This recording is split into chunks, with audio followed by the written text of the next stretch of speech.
तो अब जो तीसरा चैप्टर को हम कवर करेंगे वो है निर्देशांक ज्यामिति। ठीक है, जैसा कि यहाँ पर नोट कर दिए हैं निर्देशांक ज्यामिति। इसमें सबसे पहले हम लोग पढ़ेंगे, मतलब इसका फॉर्मूला देखते हैं, इसका क्या नियम है, चतुर्थांश वाला। ठीक है, जिसमें हम यहाँ पर एक्स अक्ष बनाए हैं, उसके साथ साथ जो वाई अक्ष बनाए हैं, ये ग्राफ बनाए हैं, जिसमें इसको हम लोग जो एक्स से डिनोट करते हैं, इसको एक्स डैश हो गया, ऊपर वाले एरो है इसको y से, और नीचे वाले एरो को y डैश से हम लोग डिनोट करते हैं। ओके, और ये जो बीच में है आपका, इसको हम लोग जो है मूल बिंदु के नाम से जानते हैं। ये आपका जो पड़ी लाइन है इसको कहते हैं x अक्ष, और इधर ये क्या हो गया आपका खड़ी लाइन है, इसको हम लोग कहते हैं y अक्ष। इसी में से एक को कहते हैं भुज, एक को कहते हैं कोटि। कोटि में हम y वाले मान को कोटि कहते हैं और x वाले मान को हम लोग भुज कहते हैं। तो इस बातों को याद रखेंगे, x वाले मान को भुज कहेंगे, y वाले मान को हम लोग कोटि कहेंगे।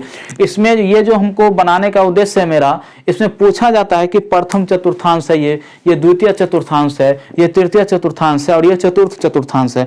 इसमें से चिन्ह पूछा जाता है, यानी प्लस और माइनस करके दिया जाता है, तो कहता है कौन से चतुर्थांश का है ये बताना है।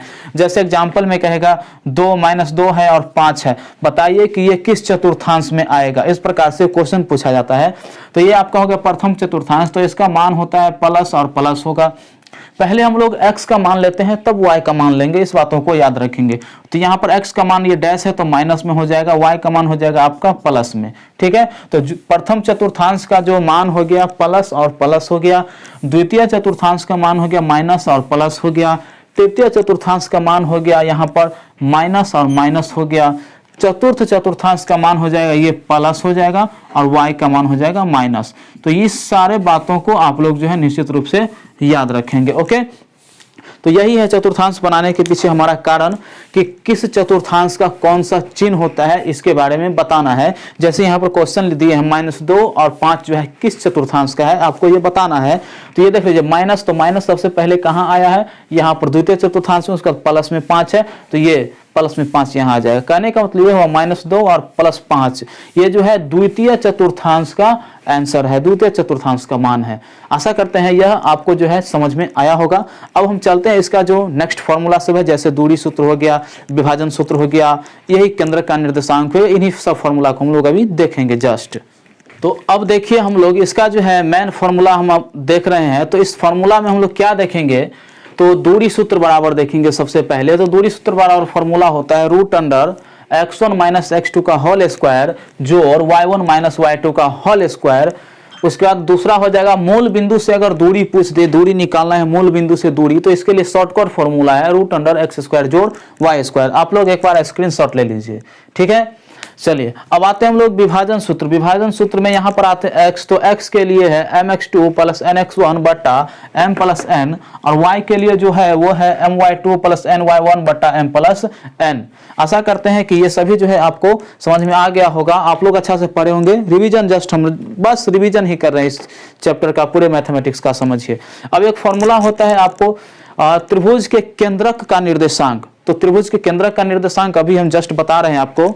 तो देखिए ये है आपका 3 चैप्टर का फॉर्मूला, यहाँ पर त्रिभुज के क्षेत्रफल का फॉर्मूला निर्देशांक ज्यामिति में। तो सबसे पहले त्रिभुज के क्षेत्रफल हम लोग जानेंगे। यहाँ पर देख लीजिए एक माथा है, यानी एक शीर्ष है x1 y1, दूसरा है x2 y2, तीसरा है x3 और y3। तो हम लोग इसका क्षेत्रफल जानेंगे। क्षेत्रफल में यहाँ देख लीजिए त्रिभुज का क्षेत्रफल 1/2, इसको हम लोग मोड बोलते हैं। ठीक है, मोड बोलते हैं क्योंकि इसका आंसर प्लस और माइनस में आए या फिर प्लस में आए, उसको हम लोग प्लस में लिखते हैं, इसीलिए मोड हो गया। ठीक है, तो 1/2 मोड शुरू करेंगे x1 × y2 - y3 जोड़ x2 × y3 - y1 जोड़ x3 × y1 - y2, मोड बंद हो गया। ठीक है, तो ये आपका त्रिभुज के क्षेत्रफल का फॉर्मूला है। और इसी में आता है एक संरेख त्रिभुज। संरेख का मतलब होता है कि एक ही लाइन में अगर 3 बिंदु दिया रहे, ठीक है, एक ही लाइन में अगर 3 बिंदु दिया रहे, इसको हम लोग बोलते हैं संरेख। तो इसका क्षेत्रफल तो नहीं बनेगा, संरेख त्रिभुज का क्षेत्रफल क्या होगा, 0 होगा। तो इसीलिए हमने संरेख त्रिभुज के क्षेत्रफल के बराबर में यहाँ पर 0 लिख दिया, क्योंकि यहाँ देखिए तीनों एक ही लाइन में है और एक ही लाइन में है, तो यहाँ पर क्या होगा, इसका क्षेत्रफल नहीं बनेगा, इसीलिए इसका क्षेत्रफल 0 होगा।